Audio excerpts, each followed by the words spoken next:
그동안 저희들이 히브리서 11장 믿음의 장을 공부하면서 믿음의 산맥 중간중간에 서 있는 믿음의 영웅들을 쭉 살펴보았는데요. 오늘 히브리서 기자가 좀 다른 방면으로 믿음을 설명하고 있어요.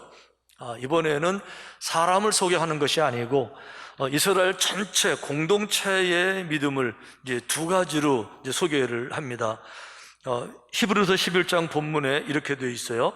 믿음으로 저희가 홍해를 육지같이 건넜으나 애굽 사람들은 이것을 시험하다가 빠져 죽었으며.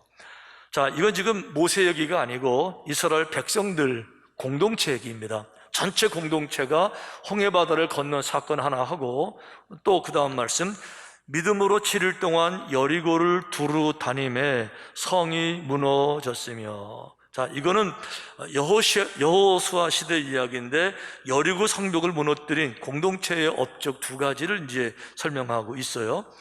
자, 여리고 이야기는 다음 주에 함께 나누고요. 오늘은 홍해바다 나눈 이야기만 좀 나누기를 원해요. 자, 홍해바다가 갈라진 사건은 교회를 안 나오는 사람들도 세상의 대부분 사람들을 알고 있는 그런 이야기입니다.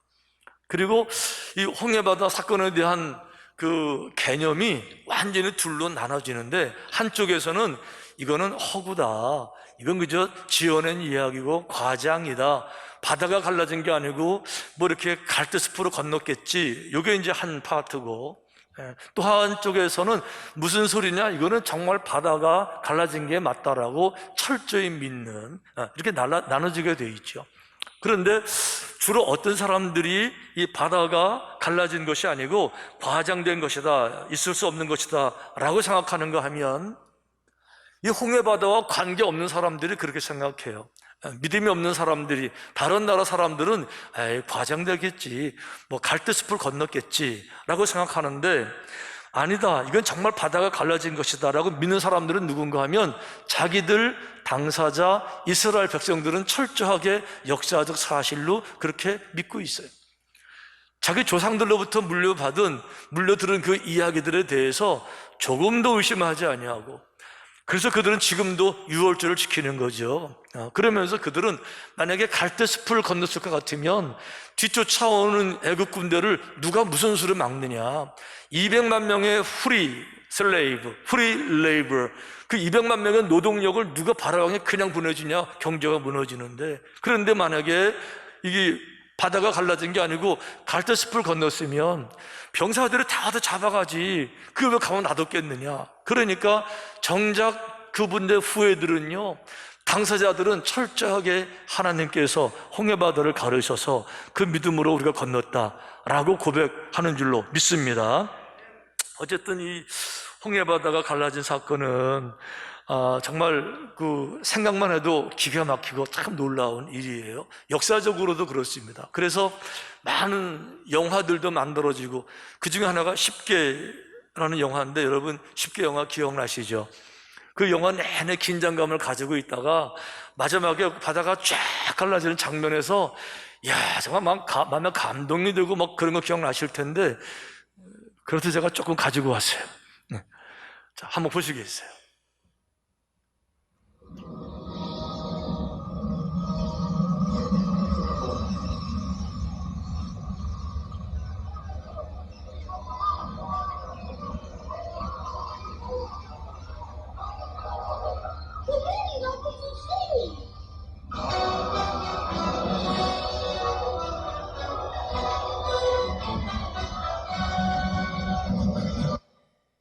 자, 여기까지. 이게 이제 다른 영화를 이렇게 가지고 올 때는 30초가 넘으면 안 돼요. 30초가 넘으면 상업적으로 사용될 수가 있기 때문에 30초 안에서만 가능해서 잠깐 이제 보여드렸어요. 자, 이렇게 이제 바다가 갈라지면서 이스라엘 백성들은 건넜는데 애굽 병사들이 또 따라오잖아요. 자, 어떻게 됐는지 애굽 병사들 잠깐 보시겠어요?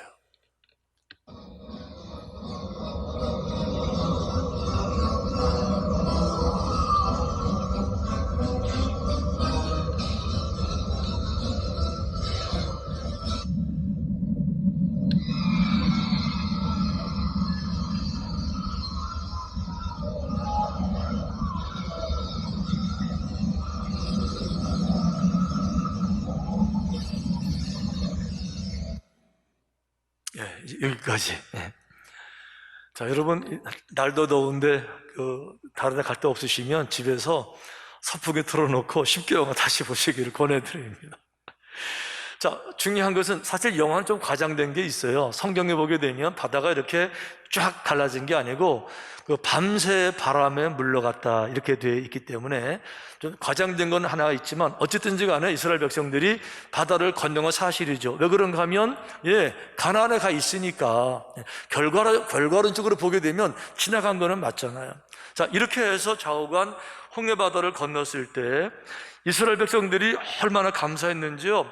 그 15장에 가보게 되면 홍해 바다 건너고 애굽 병사들 모두 침몰했을 때 드디어 이제 자유다 그래가지고는요 얼마나 막 찬양을 부르는지 하나님이 하셨도다, 하나님이 홍해를 가르셨도다, 그 찬양하는 장면이 자세하게 나와요. 그래서 우리들이 이 홍해 바다 한 가지 사건만 두고 보면 이 사람들이 믿음 생활에서 승리한 것 같고 위대한 것 같은데요, 여러분 성경을 자세히 읽어보게 되면 그것이 아니더라고요.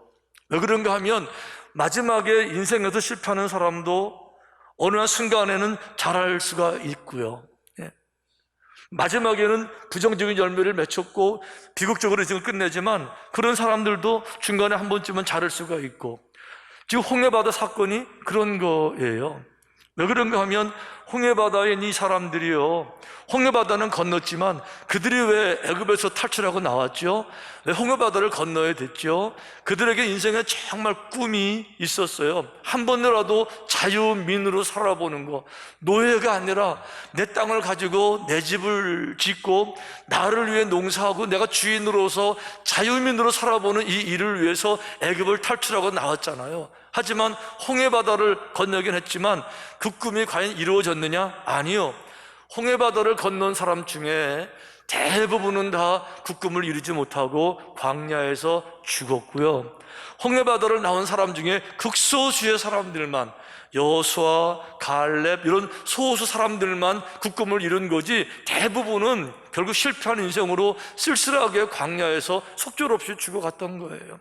그러니까 우리들이 홍해바다 한 가지만 놓고 위대한 인생의 승리다 이렇게 말할 건 아니고요, 홍해바다를 가운데 두고 홍해바다 일들이 어떻게 시작이 됐으며 그 마지막은 어떻게 됐는지 시작과 결과까지 쫙 훑어보면서 그 속에서 지혜를 갖는 그런 말씀을 오늘 함께 나누기를 원하는 겁니다.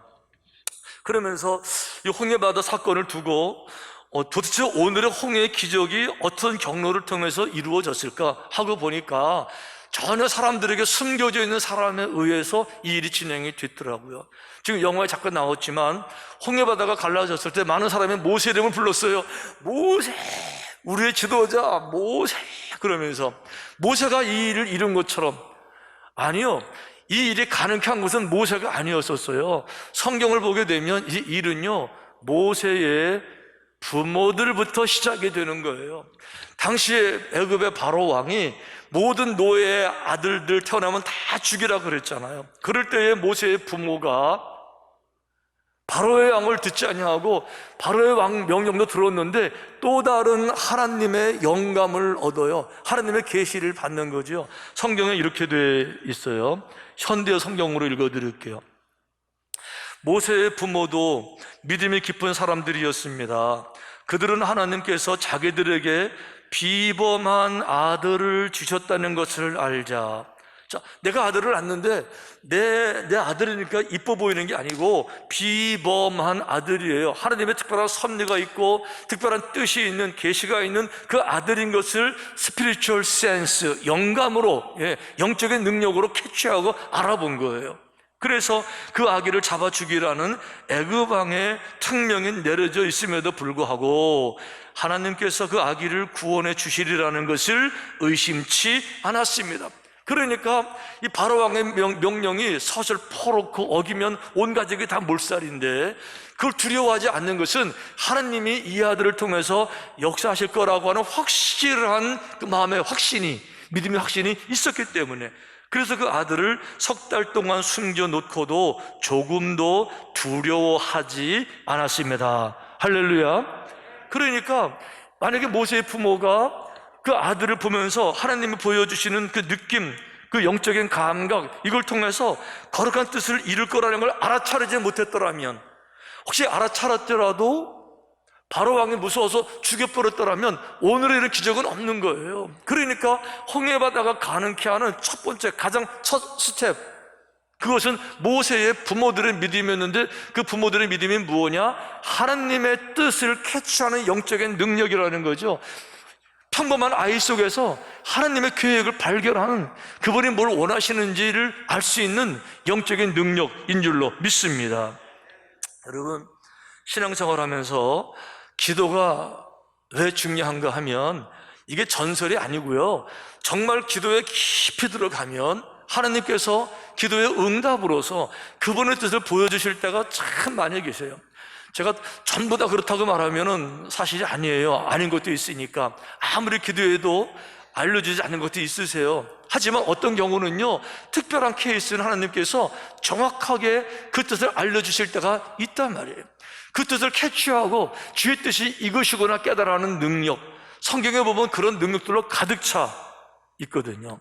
여러분, 언젠가 말씀드렸지만 엘리야도 그랬잖아요. 3년 동안 그 땅에 비가 안 올 때 갈멜산 중턱에 가서 기도합니다. 그리고는 자기 머리를 땅바닥에 대고 간절히 부르짖고 기도해요. 한참 기도한 다음에 사환에게 저 꼭대기 올라가서 징조가 있나가 보라고, 좀 발견해 보라고. 아무것도 없어요. 하늘에 아무것도 없는데요, 또 한참 기도한 다음에 다시 가서 보라고 7번을 반복하고 8번째 가서 보라 그랬더니 사환이 뭐라 그랬어요? 저 바다 끝에서 정확하게 손바닥만한 구름 한 조각이 언뜻 보인다는 거예요. 손바닥만한 구름이 얼마나 크겠어요? 잠깐 보이는 거겠죠. 그 얘기를 하니까 이 엘리야는요, 손바닥만한 구름에서 온 하늘을 덮는 먹구름을 본 거예요. 기도 탁 멈췄어요. 기도 멈추군요. 너 이 길로 당장 왕에게 가서 이 나라에 큰 비가 올 테니까 준비하라고 일러라. 그리고 이제 이 사원을 보냈거든요. 아니나 다를까 잠시 후에 온 나라에 소낙비가 원척 쏟아지는 거. 할렐루야. 중요한 거는 작은 손바닥 하나에서 하나님이 하실 일을 캐치하는 영적인 능력, 이게 영감, 영적인 힘이라고 부르는 거잖아요. 사도 바울도 늘 그런 식으로 하나님이 일을 하는 거죠. 선교하면서 아시아의 복음을 전하고 싶었는데 어느 날 꿈을 꾸는데 마케도니아 사람이 건너와서 우리를 도우라. 건너와라는 건 지중해 건너가라는 거예요. 유럽으로 오라는 뜻이에요. 그 말을 듣고 하나님이 나를 유럽으로 보내시는구나. 당장 일어나가 순정해서 아무도 아는 사람이 없는데 유럽으로 건너가서 복음을 전하잖아요. 결국은 그래서 빌립보 교회가 세워지고요, 유럽 전체가 복음화 되잖아요. 할렐루야. 제가 간증을 잘 안 한다고 말씀드렸는데 정말 잘 안 했죠, 그동안에. 근데 얼마 전에 제가 한 가지는 말씀드렸었어요. 우크라이나 우리 해외 선교 갔을 때 그 터키를 지나가야 되는데 터키에 쿠데타가 일어난 지 한 주일도 안 돼가지고 총을 날아다니는데 거길 지나가야 되는데 어떻게 가겠어요? 근데 그때 꿈을 꿨는데 제가 버스 기사로서 큰 산에서 버스를 몰고 오고, 버스 안에는 당연히 교인들 탔죠. 제가 지도자니까 운전을 하는 거죠. 제가 운전을 잘 하는데도 불구하고 경사가 너무 미끄러워서, 너무 경사지니까 바퀴가 굴러가는 것이 아니라 미끄러져서 뒤집어지겠더라고요. 제가 그래서 버스를 멈췄어요. 이건 내 실력으로 안 돼, 못 갑니다. 딱 멈췄는데 다른 분이 저기 와서 잠깐 자리를 좀 비키라고. 제가 자리를 비켰더니 그분이 와서 대신 운전해서 그 어려운 길을 얼마나 잘 스무스하게 잘 운전한 다음에 평지에 와가지고 떠나시면서 이제는 네가 운전하라고. 이거 제가 꿈꾸고 쿠데타 난 지 한 주일도 안 돼가지고 지금 떠났잖아요. 확신했죠. 하나님이 인도하실 거라고. 꿈에서 봤으니까 우리 아무런 문제 없이 잘 떴다는 얘기 제가 벌써 드렸죠. 그런데요, 제가 이제 오늘 정말 중요한 간증 하나, 또 다른 얘기 하려고 그래요. 이것보다도 사실은 더 중요한 간증 하나 하려고 그래요. 우리 힐링타운 지금 이제 한창 진행하고 있는데, 힐링타운이 그냥 되는 게 아니고 하나님의 아주 섬세하신 계시, 하나님 뜻 가운데 이게 진행이 되는 거예요. 연극 시작할 때 막 탁 열리고 연극 시작하듯이 제가 오늘 그 계시의 막을 좀 공개적으로 확 열어서 우리 가운데 주님이 어떤 일을 하길 원하시는지를 공통적으로 좀 나누기를 원하는 거예요. 제가 우리 교회에 처음 부임하던 해가 2013년, 벌써 한 8년, 빨라요, 그죠? 8년 됐으니까. 금방 지나갔어요. 첫 해에 성탄절 예배 12월 25일 날 다 모여서 우리 은혜 가운데서 성탄절 예배를 잘 끝나고 그날 밤에 제가 잠을 자는데 그날 제가 꿈을 꿨어요. 첫 번 성탄절 밤에. 근데 꿈속에도 제가 얼마나 찬양을 많이 하는지 제가 꿈속에서 밤새 주님을 찬양하고 교제하고 말씀 듣고 또 찬양하고 제가 그래서 자면서 이렇게 생각했어요. 내가 꿈에서도 찬양을 다 하네. 의식이 돌아올 때는 꿈에서도 찬양하네, 꿈에서도 찬양하네. 이게 반복됐어요, 이렇게. 그런데 어느 순간에 하나님께서 저한테 한 땅을 보여주시면서 내가 이 땅을 내게 주리라 그러시는 거예요. 그래서 뜬금없이 왜 땅을 주신다고 그러실까 저한테. 이래가지고 그 땅을 보는데요, 옆에서 소리가 들렸어요. 동네 사람들이 뭐라 그러는가 하면 저기에 삼천교회가 들어오는데, 저기에 삼천교회에서 빌딩을 크게 짓는데 동네 사람들이 수근거리는 소리가 손가락질하면 저기에 들어오는데 저기에 이렇게 하는 거예요. 제가 그래서 그 저기라는 땅을 바라보는데 땅이 얼마나 좋은지요. 왼쪽에는 물이 흐르고 그리고 이제 물가에 뚝방이 쭉 있는데 뚝방이 직선이 아니에요. 뚝방이 쭉 가다가 오른쪽으로 살짝 휘어지는데 이 뚝방과 관계없이 또 하나 뚝방이 왼쪽으로 또 하나 갈라져서 이렇게 갈라져 나가는 거예요. 하나는 쭉 가고 하나는 이쪽으로 쭉 가고 물은 계속 흐르는데, 그런데 이 뚝방의 오른쪽 땅을 내가 내게 주리라 그러시는 거예요. 제가 그래서 꿈을 꾸다가 이거 내가 내일 새벽까지 기억하면 다 잊어버릴 거야. 그러니까 이거 내가 일어나서 이건 내가 그림으로 그려놔야 돼. 이렇게 해가지고는 그냥 의지적으로 어떻게 일어났어요. 제가 왜 그랬는가 하면 꿈속에서 아무리 중요한 거를 듣고 보다오 내가 내일 기억해야지 그러면 많이 잊어버리더라고요. 경험적으로 제가 알거든요. 제가 그래서 벌떡 일어나서 제가 도화질 백지 하나 꺼내서 그림을 제가 본대로 뚝방 방향이 이렇게 됐었지, 이렇게. 그리고 이쪽으로 또 하나 이렇게 휘었지. 그리고 이쪽에 날 땅을 주신다고 그랬지. 근데 이쪽에 보니까 소나무도 많고 바위도 많았지. 이걸 제가 정확하게 그림을 딱 이제 그려놨어요. 그리고 이제 저는 어떤 생각이 들었는가 하면 하나님이 우리 교회를 다른 지역으로 옮기시나 보다. 삼천교회를 딴 지역으로 가게 하시나 보다. 이렇게 해서 교회를 옮겨가야 되려면요, 우리 교회를 팔고 가야 되니까 지목병정이 돼야 돼요. 지금 종교부지는 돈을 많이 못 받으니까 일반 부지로 바뀌어야 되거든요. 저는 그래서 그동안에 하나님 딴 데로 보내시는 줄 알고 우리 교회 지목변경을 해보려고 노력을 그렇게 많이 했는데 안 되더라고요, 그것이. 그랬는데 우리 삼천타운하고 또 제2성전하고 합쳐서 힐링타운 합시다. 이게 공청회를 하는데 자연스럽게 무르듯이 아주 그 방향을 가는 거예요. 이래가지고 이제 결정이 돼서 땅을 보러 다니는데 땅 많이 봤죠. 10군데도 더 다녀봤죠. 이제 저는 땅을 보러 갈 때마다 하나님이 제게 보여준 그림 지도가 있으니까 아무도 모르게 지도 접어서 주머니에 놓고 가서 땅을 볼 때마다 저 뒤에 서서 지도 꺼내가지고 이렇게 보는데 아마 저 땅을 소개한 분들이 기억나실지 몰라요. 제가 저 뒤에서 종이 꺼내가지고 왔다 갔다 하는 거예요, 이렇게. 근데 아무리 봐도 관계도 없고 그러는 거예요. 그러던 어느 날 한 분이 황둔에 땅이 하나 났다고 가보자고. 저는 황둔 잘 모르는 지역이잖아요. 당연히 지도 꺼내가지고 갔죠. 가서 이제 여기라고 하는데 제가 거기서 지도를 꺼내 보는데요, 소름이 쫙 끼치고 막 가슴이 벌렁벌렁벌렁하고 제가 그린 지도하고 똑같은 거예요.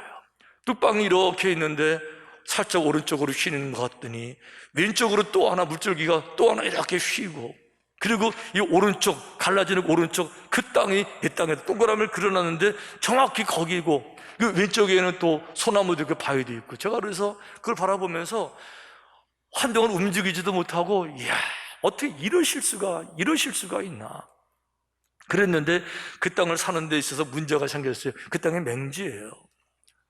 근데 이 맹지인데 다른 사람이 그 땅을 막 살려고 하는 거예요. 제가 꿈에도 봤거든요. 꿈속에서 제가 머뭇거리다가 뭐가 떠내려가는 거, 그 물에 큰 보물들이 있었는데 그걸 빨리 내가 잡아야 되는데 막 떠내려가더라고요. 이렇게 급하게. 급하게 확 안았거든요. 제가 그래서 맹지 풀리기도 전에 맹지라도 먼저 살아야 되겠다, 이런 생각이 들어서 그냥 장로님들에게 그냥 이렇게 꿈 얘기를 안 하고 그냥 사야 됩니다 이렇게 해가지고 이제 결국 샀어요. 근데 나중에 맹지 풀리려면 다른 땅을 사야 되는데 사실 다 안 판다고 막 그랬거든요. 근데 결과적으로 어떻게 된지 아세요? 결과적으로 제일 큰 땅을 또 사게 돼가지고 한 5,000평의 땅을 저희들이 만든 거예요. 그렇게 2,700평은 맹지를 샀으니까 아주 싸게 사고, 나머지 땅은 뭐 그냥 좀 돈 줬지만 전체적으로는 아주 싸게 샀기 때문에 지금 팔아도 몇 배는 받죠. 그렇죠, 장로님? 예. 절대 안 팔죠, 지금 이렇게. 저는 그래서 이 땅을 보면서 제 마음속에 하나님께서 보여주시는, 하나님이 하시는 일, 여러분들 나중에 궁금하신 분들 계시면은 제가 지도도 이제 보여드릴 수 있는데, 어쨌든지 간에 하나님이 보여주시는 일을 했을 때 이 모세 부모들은요, 어린 나이 모습 속에서 하나님이 무엇을 원하시는지를 정확히 알 수가 있었고, 그래서 목숨을 걸고 그 아이를 지켜냈고, 결과적으로 그 아이가 오늘의 위대한 일을 이루게 된 줄로 믿습니다.